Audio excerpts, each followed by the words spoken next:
Hi, welcome to another how-to video. It's Dave, CTO at EVS, the best Hikvision distributor in Europe. So today, a lot of people have asked me what my thoughts on GUI 4 are. So personally, I do like GUI 4. I can see that a lot of people are reluctant to accept the new style layout, or they don't want to test it on a live site, or perhaps they're just scared of change. Many of us are. But what I'll do today is I'm going to go through the GUI for the latest GUI for on iSeries NVR, which you can see on the screen now.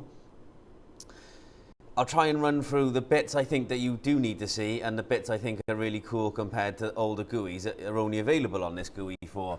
So we'll have a bit of a walkthrough. Will be a bit of a longer video today, so it's probably going to be 20 to 30 minutes, I would say. And I'll try and break it up into 3 parts, and I'll see if my lovely marketing team can index it in the fact that if you want to just look at the live view side, or just want to look at the export and playback, or you just then want to look at the configuration side. So we'll try and break it up into 3 parts.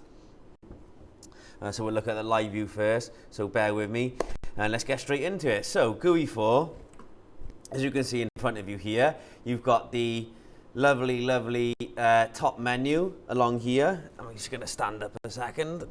Ugh. Sitting down for so long is never that great. Let's readjust. That's great.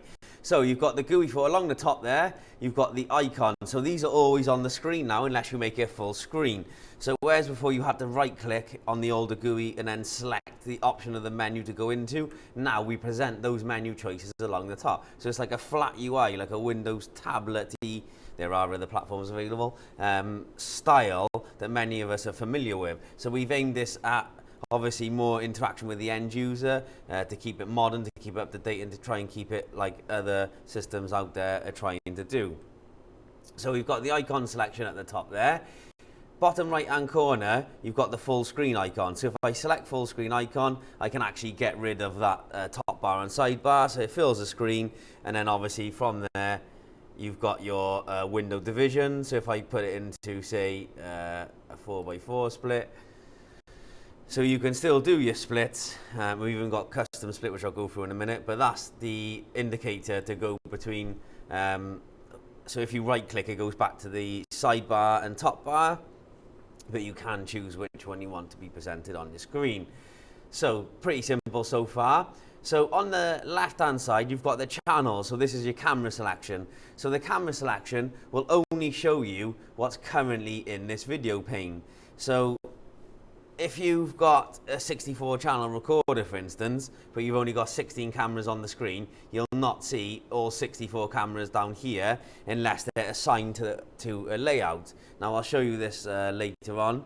There's about 24 cameras currently added to this NVR, but we will show you later where you can set up the live view, and then you'll see on the left hand side where these cameras appear. So from here, it gives us the OSD name. So once I've added a camera and I put the OSD name against it, which again I can run through in a minute, that's what it pulls through on the main screen. Now if I wanted a specific camera to go into a tile, for instance, if I wanted this full screen and then I wanted the people counting camera on there, I can simply select from the left hand side these cameras.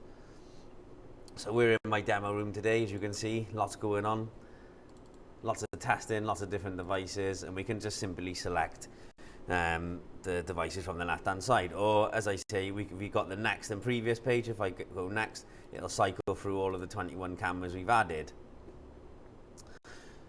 Or we can then simply put it back to the split we desire. So pretty simple stuff, pretty straightforward. What you'll see then on the left-hand side is the target detection. So target detection can do one of many things. So if I select target detection, on the older GUI 3, we weren't able to do this. So if you want, for instance, let's take ANPR. So if you wanted an ANPR result to come through live on the screen once it's been read, by going into target detection and selecting the vehicle, so we've got vehicle detection, when a car is read by the number plate camera, now it is quite early, there's not much traffic on the road currently, and maybe by the time we get into it you'll see this. On the left hand side you'll be presented with the number plate of the vehicle and the small video that's been read. So hopefully a car will come through shortly. If not, I'll do a very, very small clip at the end to show you that functionality. But that's where we can now show live events coming through to interact with the GUI. So you've got smart detection. So smart detection is analytics. So if you have an analytics setup, that then will come through on the screen live, so then you can select it and then play it back. You've got vehicle detection, which is NVR. You've got facial detection, so it's not facial recognition. This is a 9632 NVR, not the IDS face recognition NVR, but the facial detection results will show live. You've got human body detection. If you've got the human body camera technology, that is added to a separate NVR. That's another how-to video, so we won't get into too much of that today. So if I select the smart event, I'm not sure if I've got any set up in here, but if I just go for a wander through my demo room and see if any of the events do come through.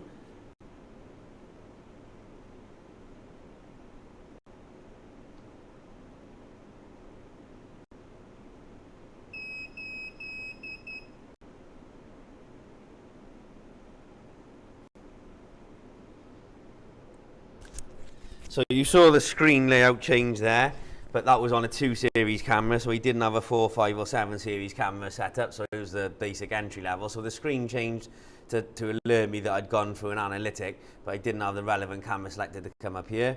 Again, that's some of the smarter stuff that we can run through as a separate, smaller how-to video.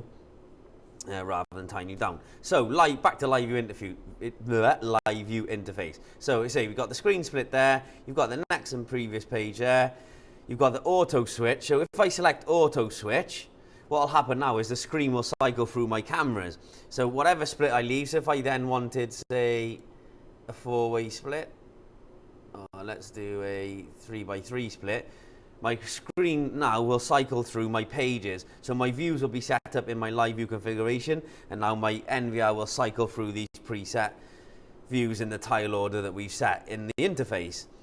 And we can set the switch delay. It's currently set to about 5 seconds, but we can alter that time. I'm going to stop that auto switch a minute.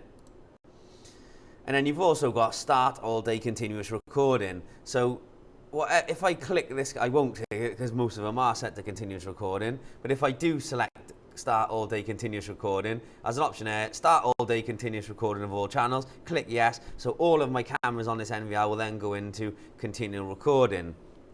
So if they're set up on event or motion, but something is happening and you can see there's an incident that we need to capture urgently, and you're not sure whether the motion or analytic or the alarm inputs will capture it, by selecting that option, it will set everything to start recording.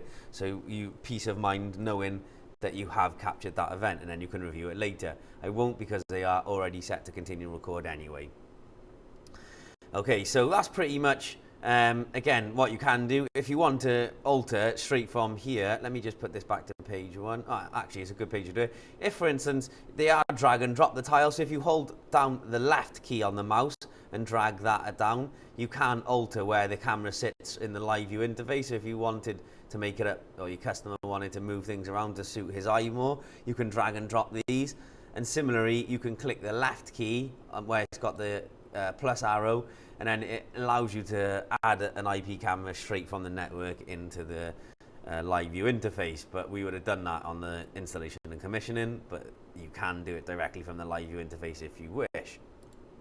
A couple of other things to note.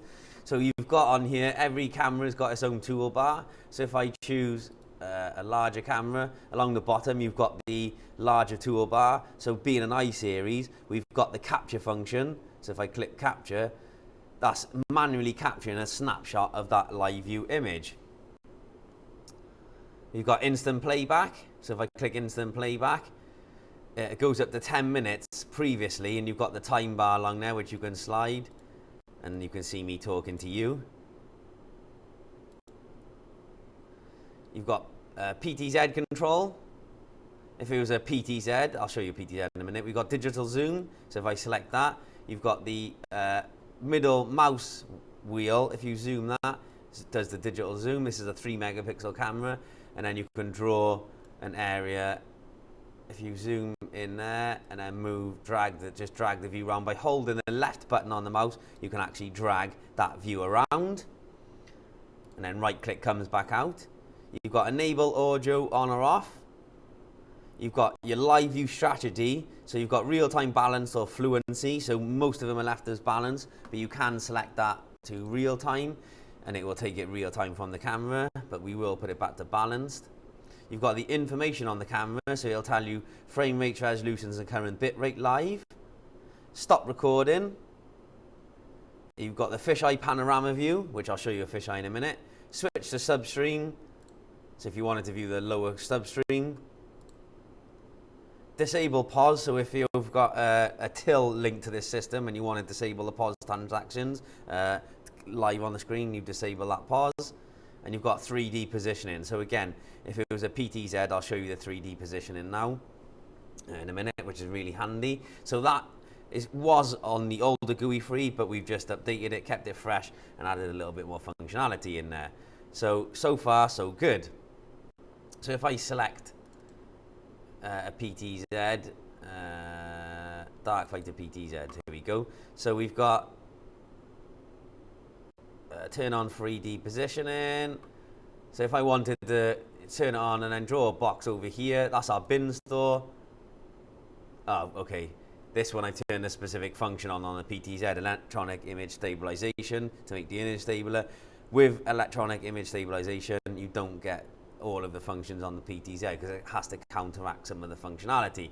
So what I can do is go out of there. Let's go and find one. It's always good to do these things live because you find out things the hard way. There we go. So Dark Fighter X is the PTZ out the back. Let's turn on 3D positioning. So if I wanted to look at this area here, draw a box, my PTZ will zoom and look at there. You just drag and drop and the PTZ will keep going in as far as optically, and if you've got digital zoom enabled, that it will allow you. So a nice little function. Not many people know or use this function, but it is there. Okay, so that's 3D positioning. We come back out of that. What we can do also is, so we're back to the main split now. If we go into the configuration side, so if we go into the system, at the top we've got the gear icon, so we select that. And you've got the live view on the left-hand side. So as you can see, it's a new designed flat GUI. So if you go into live view, so on the I series, most of our recorders have got VGA, HMI, and we do the customization for the BNC. This allows us to set the screen up how we want it. So you can have a separate HDMI, separate VGA, and a separate BNC output, and they are controllable via this front end and via a keyboard. So it gives us an independent view. And the only thing I would say is if you are using a HDMI and VGA, whilst they are controllable by a keyboard, the keyboard doesn't have the ability to assign a user to a monitor output. So you can't have two users using a monitor each, if that makes sense. So one keyboard will take exclusive control of the whole NVR. Just a point to note. So what we can do is we can select our video. So this one's got the HDMI 1 and VGA 1 and HDMI 2 and VGA 2. So, and a BNC output. What we can do is HDMI 1 we can set up to 4K. This is actually set to 4K now as we speak. And then VGA 2, HDMI 2 can be set to 1080p. So what we can do for the live view screen, we can set the screen split ratio. So it's 3:3. So it's 3 tiles across and 3 tiles down. That's our normal default interface. Dwell time is no switch. So if we leave that as no switch, that means the default procedure is whatever screen layout we leave it in, it will stay in that screen layout. If I leave it as say 5 seconds, every 5 seconds the screen will start rotating, and where we put on the auto switch there, that's turning that function on and off. And then if we wanted a longer period, we can adjust it from 5 up to 300 seconds. Enable audio output. So again, if you've got cameras with microphones, either built-in or an external microphone connected into that, and we want the audio to come live view, we want to turn the audio on and off. So what we need to do is enable audio output on our VGA or HDMI channels. That will allow us to live view and playback listen to that audio. The event output, that's when an alarm or VCA or motion detection comes in to the NVR to be processed. When we tick the full screen monitoring option under linkage action, that tells us that the screen split goes to a full screen of that event, and this option tells us does it go to VGA or HDMI 1 or VGA HDMI 2. So we just select which part of the NVR that's displayed on, because if you've got two monitors, only one of the monitors will do that alarm full screen monitoring. And then how long does the alarm stay on there? The default is 10 seconds. Most people will leave it at that. So we'll just apply that. We can alter any of these parameters to suit, and then we just apply it. Now, under view, this is where we build up our live view interface. So we select our interface. So we got this monitor is connected on HDMI 1, but you can select HDMI 2, VGA 2. So if we select VGA and HDMI 1, there we've got our default 3x3 grid layout, and we can drag and drop our camera. So if I select that and I wanted that one in there, I can just select whatever camera I want to go into these tiles. Once I'm happy with that, I click apply. Now, if for instance I wanted it so it was a 4x4, so I could put it 4x4, but I wanted it to follow cameras 1, 2, 3, 4, so I can go 1, 2, 3, 4, and then apply. Now what I can do is select the next page and then make it 5, 6, 7, 8, and so on. And we can build that up so when we do the next and previous page, it follows the correct order. And also when it does the auto switch, it follows the correct order. I can't speak today. So it's entirely up to you and your customer how you build these live view interfaces up. This is how you get to it. This is how you set it up, and this is what happens when you set it up. But that's what you need to do. Again, that would be agreed with your customer. What we can do then is under the set custom layout. This is a new function only in the latest GUI 4. So if you go to set custom layout, what we can do is merge tiles. So if you've got a panoramic camera, for instance, 180-degree camera that you want to show across 4 tiles perhaps, because it's a nice wide angle, what we can do is merge tiles. So I can actually add a custom layout, and we'll just call this DV.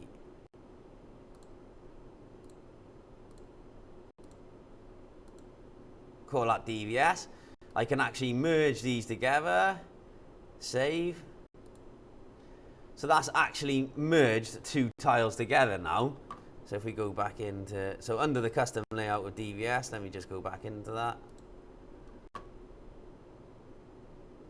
Joint, I didn't click the joint. That's jointed, now save it. So under the custom layout of DVS, if I go back to the live view screen up here,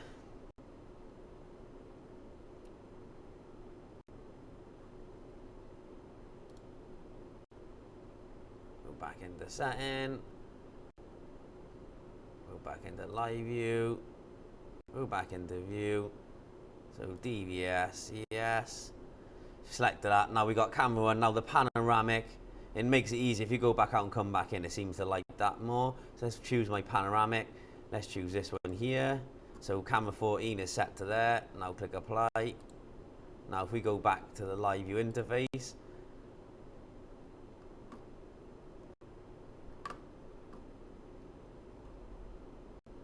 select my custom layout of DVS. You can do 4 custom layouts. You can see it's merged. 1 and 2 are merged now, which gives that panoramic a more natural feel to it. When it's squashed into a tile, one tile, it doesn't look that natural. 180 degrees squashed into a very small tile. What you can see here, by looking at the mouse, is 2 tiles merged, a nice flatter layout, which gives it's nicer for your eye to look at. We can actually merge, so if you've got multiple panoramics, it might be nice that you made one layout dedicated to the pana views, which will give that more natural feel to it. But I say this function of jointing tiles was only available on GUI 4, on this latest GUI 4, the custom layout, and we can do up to 4 custom layouts. That's how you get into it. That's how, I say many people don't even know this function exists. But that is, and we can put it back if we want to.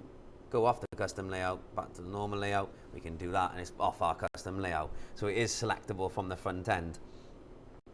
So that's a little bit about the live view. If I choose PTZ again, if I choose the Darkfire PTZ, again, with the PTZ control, now it's got this on screen, so it will not show this again, okay. So you've got the left-hand side, you've got the left-right joystick controls as normal. You've got the speed up, speed down, so if I needed to be faster, I can select that there, or make it full speed. And then when I do the PTZ control, it'll be a lot more responsive. Sometimes it's too fast.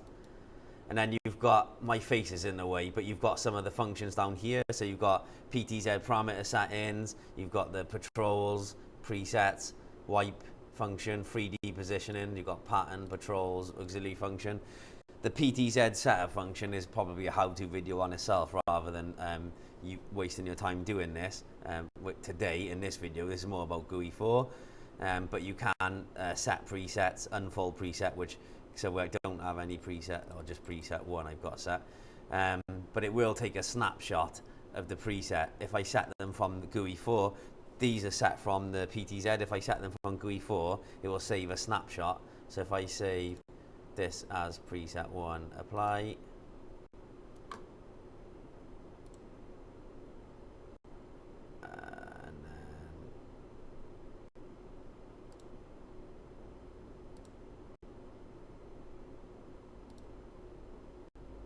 Call preset 2 on the PTZ.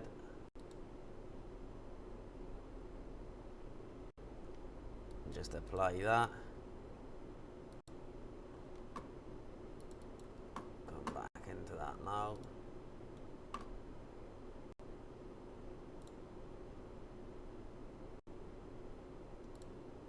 There you go. So now it shows us, once you come out and go back in, it will show us the snapshot of that preset. So it's a nice easy way of you actually now see it again only on GUI 4, but it lets you see the preset snapshot that it's supposed to be. So if I double click on that, well, it's already at preset 1, double click on that, it goes to preset 2, double click on that one, it goes to preset 1.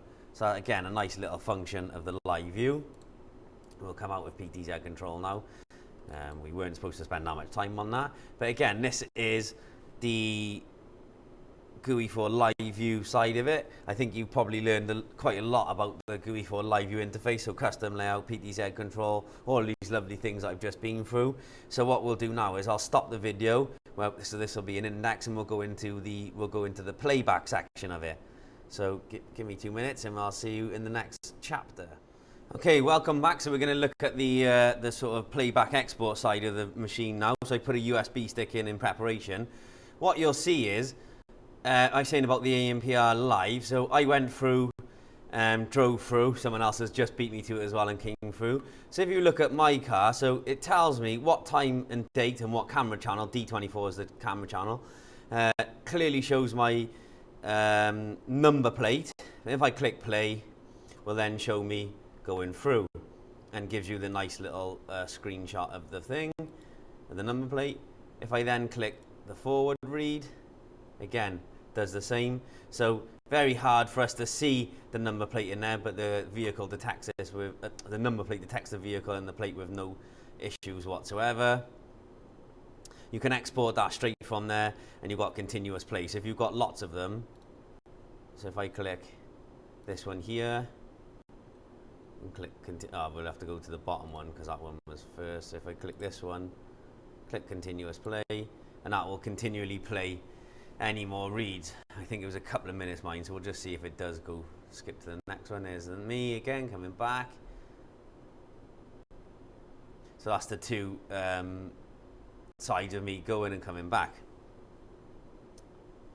And obviously if you need to export straight from there, let me close that down. So that's the live view interface. Now we get that live on the screen.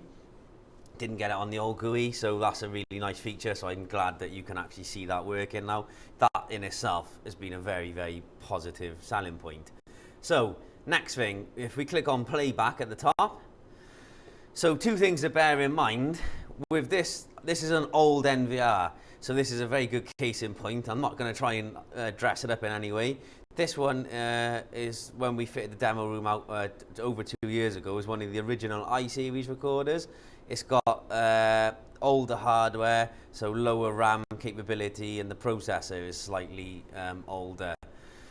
This means on GUI 4, and many of you might have seen this, some of the functions do take some time to load. This playback is one of them, where if you've got an older unit, GUI 4 will go on and will operate, but you'll tend to find some of the functions like playback, searching for footage, may take a little longer than if it was a newer machine. It's not a fault of the machine, it's just older architecture, so unfortunately we can't upgrade that. So I am going to update my recorder. But just to show you, you may have to wait 20 to 30 seconds for the video to come in. So if we select some cameras, so what we'll do is what I normally do. So you've got the channels there. We can hide that, but it's shown. What we can do, we can type in if you've got like a 128 channel system and you've labeled them, so you can actually start typing in there for cameras to search. But I don't have that many cameras. It's easier for me to search directly from this interface here. So if I look for the Darkfighter PTZ, this is the one I normally do in the demo room. It's a nice comparison. So Darkfighter PTZ. So once I tick it, this is where sometimes it takes a little longer. So this is from last night, midnight. This is the Panaview PTZ. Every midnight is set to do a self-check. I'll go back to his home preset. So not many lights on in this compound at all. In fact, quite a lot of them are off now. There's only these two sodium floodlights on the front. So we got the Darkfighter PTZ there. So you've got your timeline along the bottom, and what you've got there is you've got this. If I drag this down, you'll see it more accurately. You can do 5-minute timelines. It's now a moving timeline, and you can make it zoom in and zoom out by this radio button selection. So if I go to 5 minutes, you go 10 minutes, it's still a moving time bar. If I go all the way up to 24 hours, it's very hard to see that move, although it is actually moving. The thumbnail function, if I put the cursor along the bottom, it's easy, the thumbnails come up. So there is a limitation on this. I think it's up to 4 megapixels currently. I know they are working on the thumbnail function at the higher resolutions. This is only a 2 megapixel camera, so the thumbnail function works really well. But again, just by going along here gives you a very quick indicator of what is happening by the thumbnails, and then if I click a thumbnail, it jumps straight to that time. What I can do then is if I want to compare another video, another channel, so we'll scroll down and we'll select the Darkfighter X PTZ, so the later technology. Just a case in point here, these blue indicators on the time and date indicate there is video footage available. Whether it's on all channels or just some channels will depend on your setup, but it means there is video there to be read if needed. So we'll click on the Darkfighter X PTZ now, and that will put them side by side. So now you've got side by side view, and then if I drag the time bar along here, so 23:20, so update it, you can see the difference clearly, and this is why I like doing the Darkfighter and the Darkfighter X. So that's standard Darkfighter, brilliant. Thousands and thousands of units sold in the UK, very good performance. This is the Darkfighter X. Again, even less lighting around this corner than in the front, but the difference in performance is massive. That's why I like this side-by-side view. Again, what you can do, if you drag this time bar, they both update, and you can zoom in and out on this. And what you can do is there's a couple of things you can do on here now. This is one of the major sort of overhauls, if you like, of the GUI 4. So now you've got the speed up, speed down, you've got the pause, you've got reverse play, and you've got forward and backward playback. So again, this like DVD controls, that hasn't really changed, no different to any other sort of system out there, the standard controls. I put that the time bar, you can see the time bar moving. So if I want to now export this footage, so what I can do is this clip, so something's happened at this time, an event has happened, I can pause it, I can select clip, and then I can simply drag these predefined cursor boxes. So it's giving me about 3 minutes, but I can make that. So if I want to go over a longer period, I can move these in and out. So I can do a lot more footage. So let's say 3 minutes. That's a nice indicator. But if you want to, you can move that there. So and then move the other one. So that's going to capture both cameras between that start and end time. What I can do now is click export clip, or you can say clip time. Let's do export clip. Let's do video and log. Click on OK. And what it does now, it'll ask me where do I want to save it. I've already got a USB stick inserted into the machine in preparation. So I can create a new folder and call it DVS.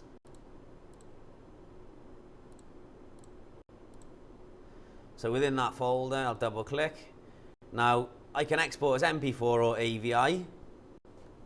AVI is actually slightly slower to export because the file size is larger. So I'm going to leave it as MP4. You can select AVI. Now if I click on OK, you'll see what happens there. This backup indicator at the top of the screen, top right hand corner, if you click on this, it will actually give you an indication now of how well that footage is exporting. Didn't have that in the old GUI, so it lets you continue to do stuff in the playback, or you can jump back to live view. If there's a large section of footage, you can actually jump now into live view and leave it automatically back up. So it'll tell you your remaining size, time, etc. And then if you click setting, under there you can format the disk, or you can see the footage within that folder. And then you can clear it out of the list once it's completed. That's 100% now it's completed. So it lets us, before on the older GUI, if you remember, when you exported footage, the time, the estimated time was on there in the bar and counted it down. You couldn't do anything while that was in action. Now it sits there in the background, so it lets you continue to use your system as normal and sits there while it's downloaded. Really important if you've got large files to export. So again, I think that's a really good feature. I'm sure you all agree. Let's clear the list there. So we're back to there. So if you want to export, we just highlighted where the blue box is around this.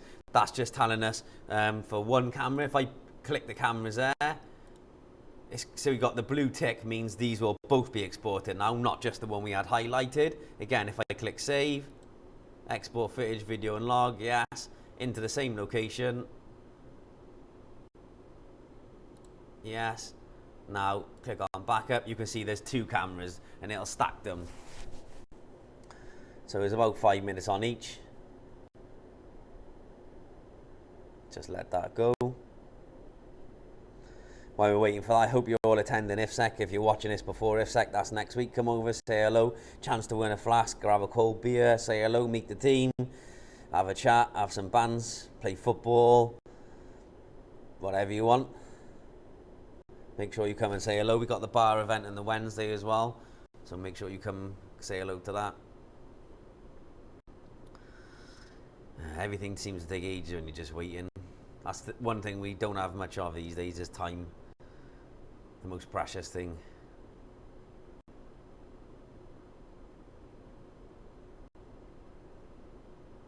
You get the idea. That's gonna nearly finish now.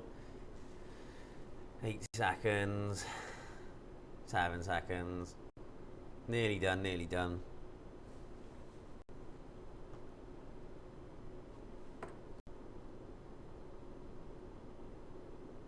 And that is done. So clear list, they're exported. So what you can do is, you'll see you can actually play back up to 16 channels at a time. When I say, because I say this loosely, if I make that split screen up to 16, let's do it like that. The playback will all depend on the resolution, frame rate, encoding of the recorder, of the camera, and the recorder's capability. Now it's starting to say no resource there. You can see on the screen it says no resource. We've already capped out. I haven't even got 16 cameras on the screen. That's probably a 12 megapixel fisheye. Once you start loading it with higher resolution cameras, a full frame rate, H.265 plus on, for instance, you'll find you'll start running into no resource. That doesn't mean the camera channel is broken, the recording is still there. You just need to double click and have a single channel or reduce the screen split on there. It's nothing to worry about as such. Let me put that back to 2x2. So we're still saying no resource, but you get the idea. You can have multiple channel playback and export. Let's put one channel on. So what you can do as well, another thing to note is along here where you see these indicators, these are events. An event could be an analytic, an alarm input event, motion detection event. So it lets you see on the time bar where anything critical has happened. And if I click on this event, so you can see the bottom, you've got blue as normal, the orange or red, whichever is the event. And if you click on it, it will take us to there. But there couldn't be nothing there. It could be a fox or a rabbit. We've got a lot of PIR detection around here. Let's have a look what it was.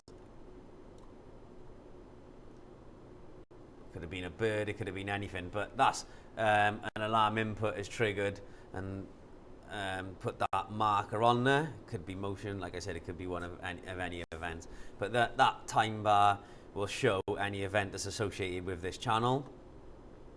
We can also do sub-periods. So if I click sub-period, it lets you do sub-periods of the same camera.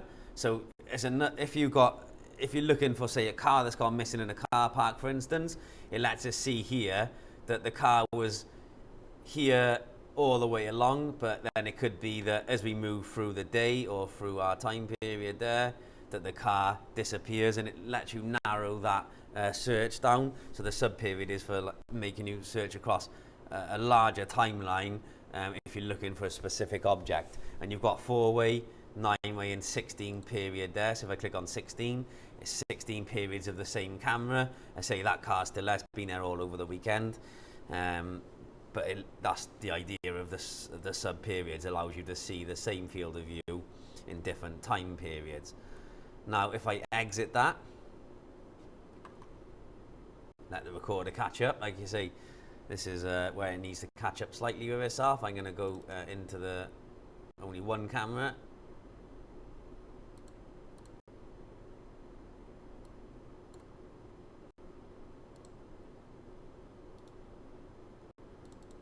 There we go. You've got tag or synopsis. Now synopsis depends on the camera you've got connected to it and the actual recorder. So if I click synopsis there, no video is found. Now this is a how-to video I'm going to do on it on itself. On the 128 and 256 channel I series, the synopsis is like an amalgamated timeline. So when you play the footage back, it shows you everything that's passed through that footage at once. It's very difficult to explain without showing you it, but that's a separate video. So synopsis currently, I believe, is only on the 120 and 256 channel. And depending on the camera you've got connected, but we will look at that as in a different how-to video. And you've got external files. So if I want to play back an external file, so I can go to the external file. I've got my USB stick inserted, and we've got my 2 channels that I selected earlier and downloaded. Now I click play. That's what we exported earlier on onto my USB stick. So it just takes any of the footage that's either you insert on a USB stick. So it could be from another site. You plug it in and play it back, and then you've got your standard DVD controls along the bottom there. So nothing new there. We could do that on your GUI free. It's just presented in a nicer way. Now we go back to the timeline, select one camera, and okay, we've got maximum cameras and minimum cameras. Now if I select maximum cameras, it'll show as many cameras as possible on the screen, but again, it's down to the resource issue. And you've got custom search. If you click on custom search, you can start being a bit more precise on the time that you search for your footage. So you've got your start and end type, you've got so you've got alarm inputs, motion, face capture, vehicle, line crossing, intrusion, region, entrance, all of these selectable. So if I just wanted to select for, say, a vehicle, select vehicle, click search, and these are from today, from my ANPR camera on the channel I've just selected. So I've got 2 cameras, one on the main road, one looking at the gate. So again, if I click play,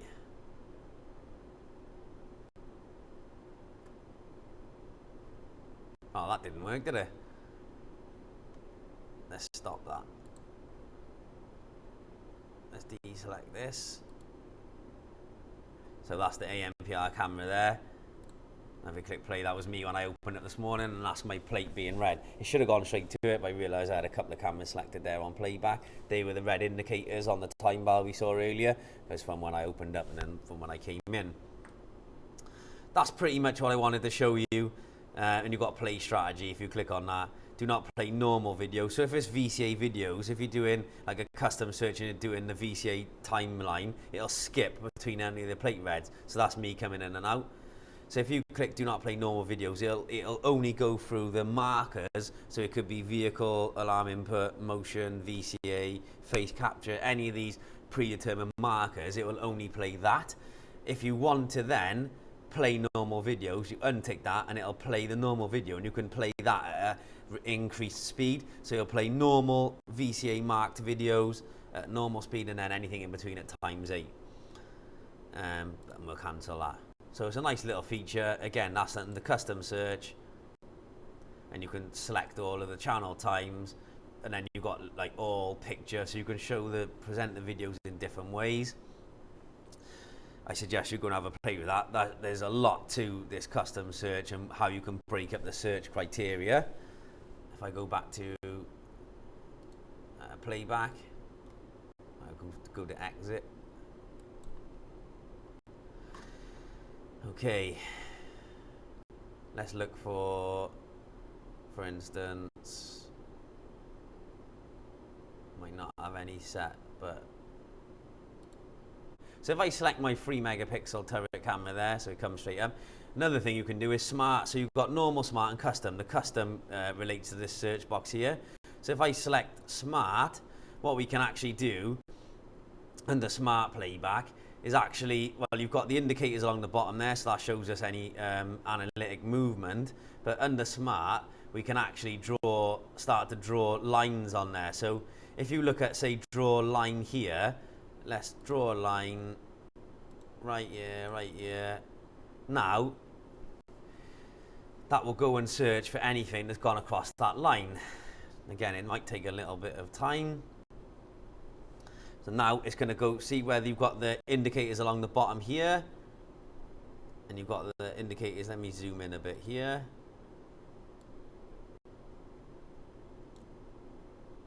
So we've got these red indicators indicate where somebody came across that line, and that is of course me, where I came in this morning. There we go. That's me trying to set up this morning to do this how-to video. And I walk across that line eventually, and that is the trigger. There we go, and there we go. That's me walking across the line. So the smart search allows us to draw lines. So all you need to do for this to work is, if you've got an IP camera, if you turn on the analytics, so just turn on the line cross intrusion. You don't have to draw a line. So if you don't need the intrusion or line crossing specifically to trigger anything, but you enable them in the interface, but don't draw the line. On playback, you can actually draw the line or an area, which will then allow you to use the smart search to determine if anyone has been in that area. So, draw a line, draw a box, or motion detection grid. So if I draw a box now, and now a search. So again, same principle. As long as we turn that analytic on, it will allow us to search for anyone that's been through that box. So it's a nice little feature under smart search on the actual NVR itself. And then you've got all of the normal stuff underneath. And you've got tags as well. So by enabling tag, that shows us anything that we've tagged previously. But we can actually add tags as well. Let's have a look now. I'm just going to take a seat. My back is starting to go a little bit. Sorry. There we go. Let me drop this down a bit. There we go. So that's the playback. So we've been through live view and we've been through playback and exporting. I think you've got a good idea how they work. I know the video is going on some time. What I'm going to do now is I'm going to go and show you some more of the engineering functions. So if you don't need live view, don't need playback, you want to use the engineering function side of it, come back to me on the next index bit, which I'm going to show you right now, so see you in a tick.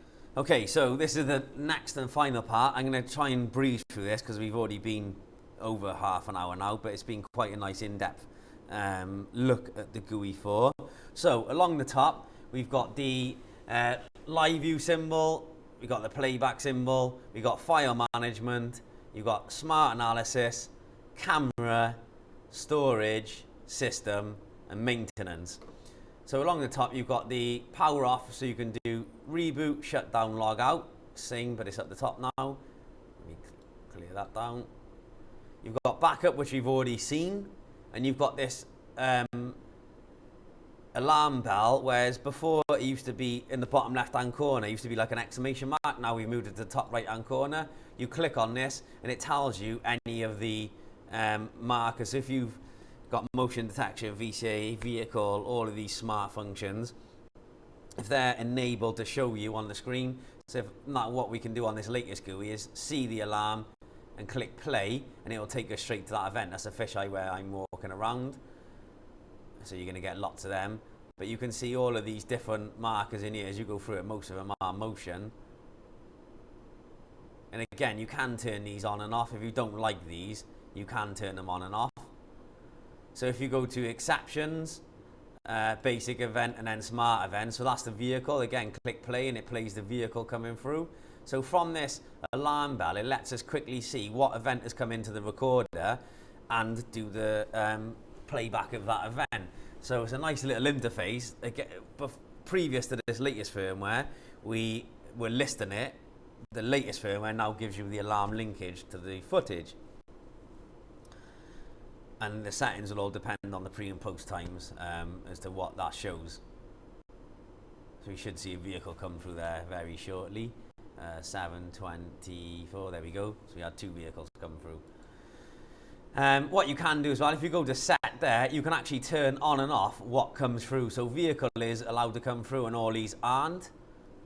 And the same in basic event. And go to set, and we can set which ones do and don't come through on there. So if there's too many coming through and it's annoying you or your customer, you can actually enable that within this menu what is and isn't presented to you on the screen. Again, nice little menu, very handy, I'm sure you'll agree.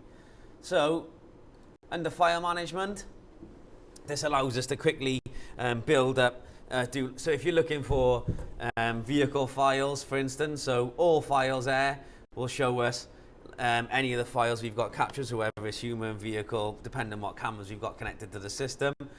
I'm going to go specifically to vehicle files, so we can do from start and end time, all my cameras, just leave it, click search, and it's showing me all of my cameras, my 2 ANPR cameras, and what has been read. You can see there, it puts a green box around the number plate, click play, and it shows us that video independently. If I look at the target picture, it shows us the number plate instead. So if you prefer that view instead of the source picture, you can do that. You can show it in a list view, although I do prefer it that way. And then if you want to then show it as a picture, you can do it that way. Let's go to the video. The video is a much easier way because you can see it. You can do it by time, by channel. What we can even do, if you want, you can search for a specific plate. So if I type in mine now, VU65 for instance, and click search, it'll only find number plates that I've done. You don't have to put the whole number plate in, just put the first couple of digits and it'll go away and find that. And then we can select all and then export, and then all of that straight to a USB or DVD, whichever your preferred method is.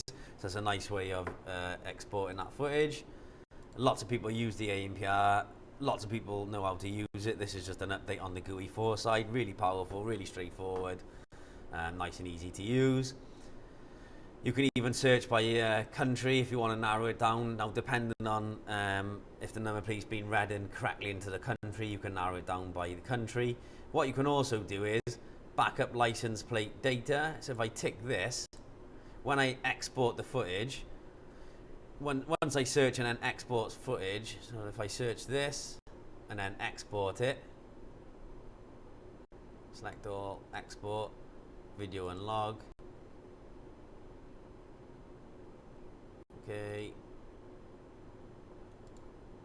what it actually does then is it'll export the video of that AMPR read, but it also puts a CSV file, like an Excel file, with the text in there. So if you need to give that to someone as evidence, you don't need to give them the video or the picture. You can give them the Excel file, and that will clearly say time and date, camera has been through, and the registration mark has been read.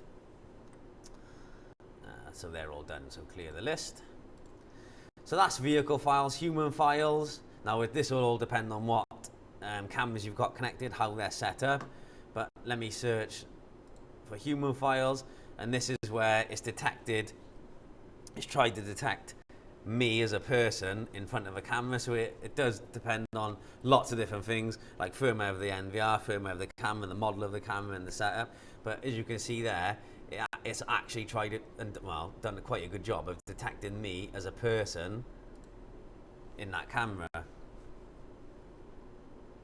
You will get it reading other files, other things as humans, but under human files it does try and enable you to search specifically for any human activity. Now we do a specific human body detection camera, that isn't one, which gives more accurate results. It's a very powerful device, but it's a nice easy way of trying to narrow the search down to any human activity across your site, and then you can narrow that down. You've got the search criteria of depending on time and date, and then what camera you want to search for, and vehicle files. So that's the file management. Under smart analysis, you've got people counting and heat mapping. I've got both cameras connected to this. So if I select my people counting camera and I select the monthly report, and I can select my date from. So let's go from the 3rd.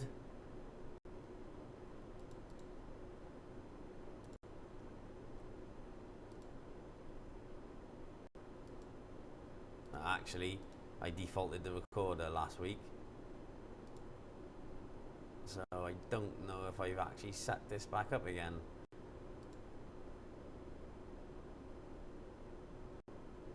So there we go, that's my results from last month. You can see it gives you people entered, people exited, and again I've turned that function off, but that's the historic data that's stored in the camera itself. And you can do that on a weekly, monthly, annual if you want. If I click on annual, it'll take a while to get it, but that's the annual data so far. And then you can export that by clicking export. And then you've got heat map. So if I select my fisheye camera, 12 megapixel fisheye camera there, and go to a weekly report, click on counting, and it'll give me an update then of all my activity. As you can see, it gives us an indicator there of the activity in that area. So most of the activity this week, we're only on Monday, has been in this area here. This is where I've been doing the how-to video. If I do a monthly one and then click counting again. So we've been down there doing some training sessions last week, but still most of the activity is up in this area because this is where most people come to look at the later technology, and then we can export that. Under camera, so from the GUI 4 now, it allows us, we got two options. We can see the video, click play, and it'll give you a live view feed of that camera directly, but it lets us see a snapshot of the channel. So when we add a camera in, so this GUI lets us see where that camera is. So if the camera goes offline, for instance, and I'm a service engineer and I attend site, I don't know the site, but going into this camera menu allows us to see where that camera is installed. So I can go to that camera location and see if the camera's down, the power's off, the cable's been cut, the camera may have been destroyed, any of the reasons above. And then we can actually easily see that camera. So I can delete it, I can edit it from here. So click edit and allows me edit it. I don't need to do that. And then if I click on this number of unadded channels, it allows me to add cameras in directly or activate cameras on the network, add them in. On this new GUI 4, there's an option here that tells us this yellow triangle means if I click on it, the IP camera is connected to another device. So if you're adding cameras to this recorder that are added maybe to different platforms, like a different VMS, a second recorder for backup redundancy, it tells us now that that camera is also connected to another system. So if you've got issues with time sync, where the camera is drifting time or switching between times, that will say it's already connected to another device.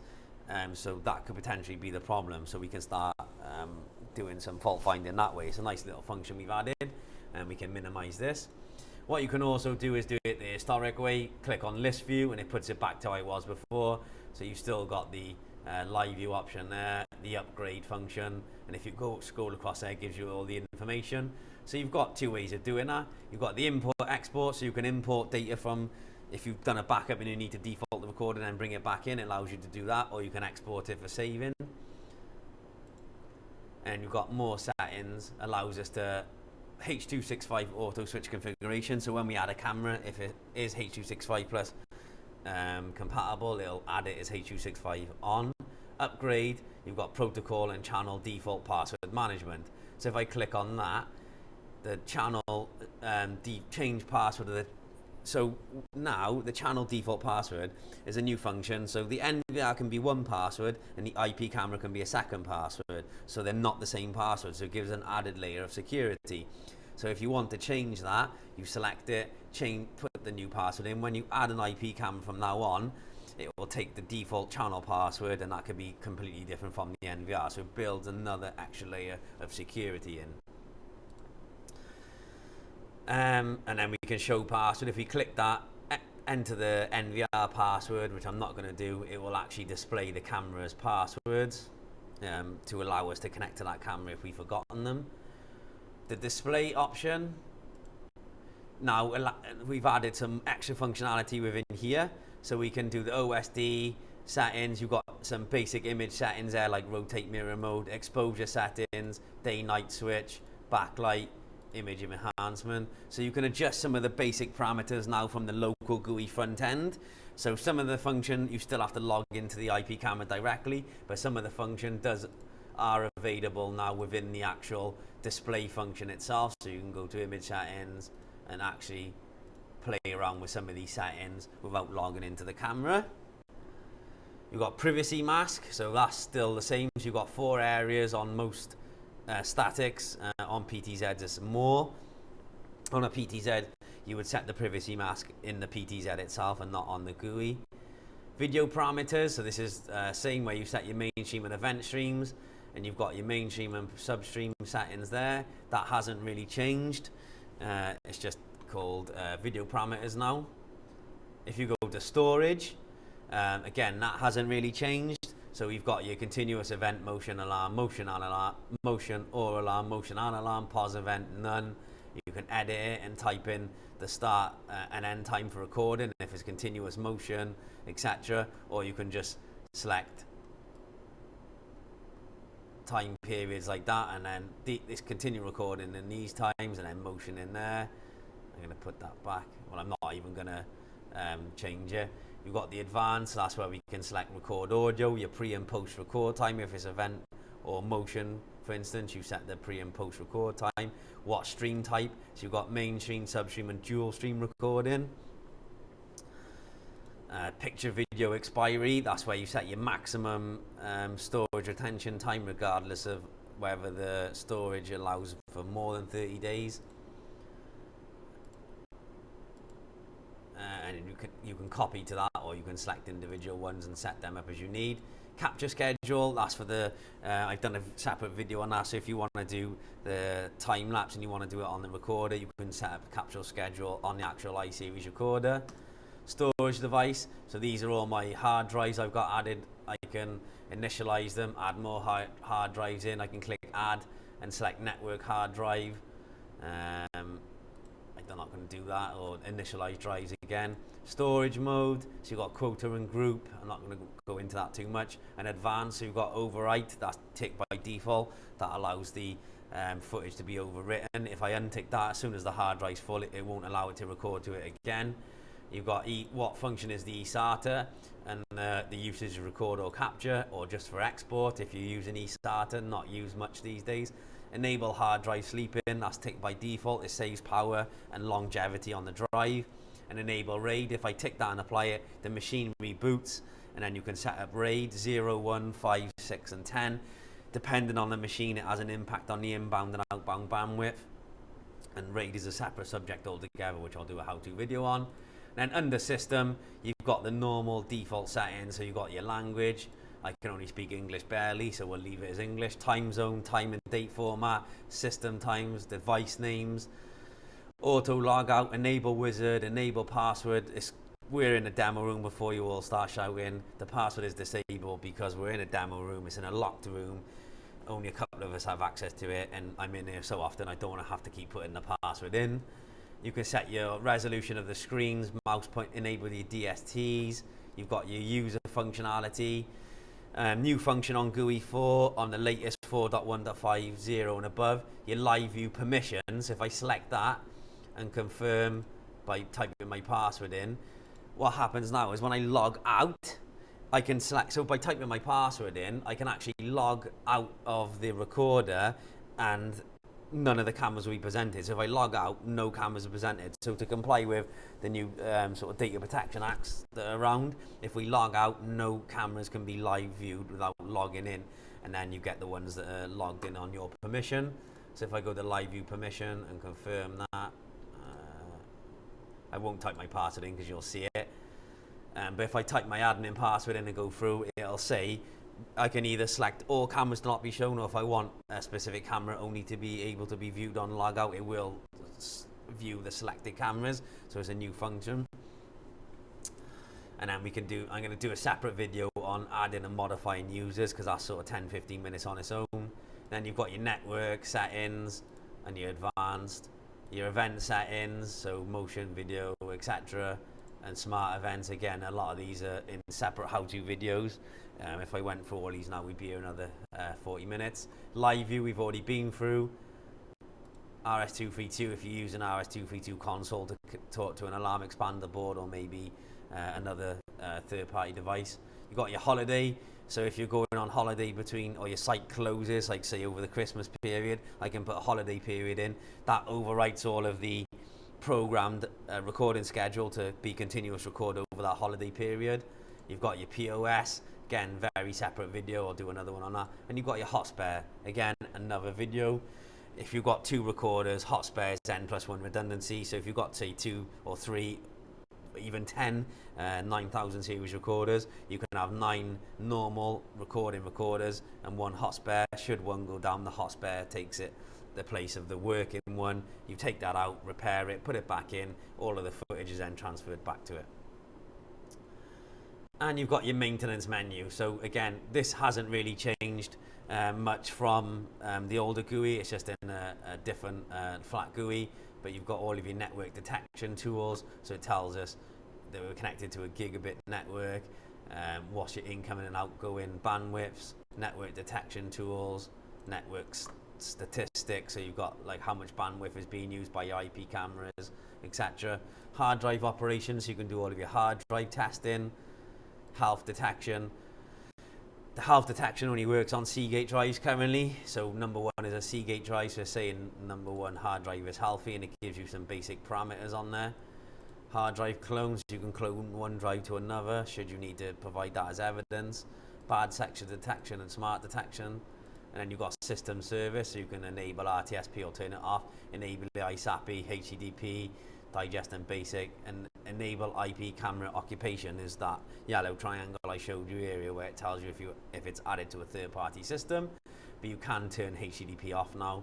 You've got your ONVIF settings, stream encryption, and more settings for your UPnP reporting. So if I enable that, it will email me a report on the UPnP ports and usage, and Control 4. So if you're adding this to a Control 4 smart AV system, you enable these settings and add a user in, which enables Control 4 to use our I-Series NVR. So hopefully you've learned a lot along the way. I've given you a nice long run through. To say apologies for the length of the video, but GUI 4 is something that really I needed to spend some time showing you. If you've got any questions, please come and ask your salesperson, ask our technical team, ask me, drop us an email, social media. Make sure you subscribe, follow, share. Keep on this journey with us, and we'll see you on the next how-to video. If you're going to a sec, I'll see you then. Cheers, guys.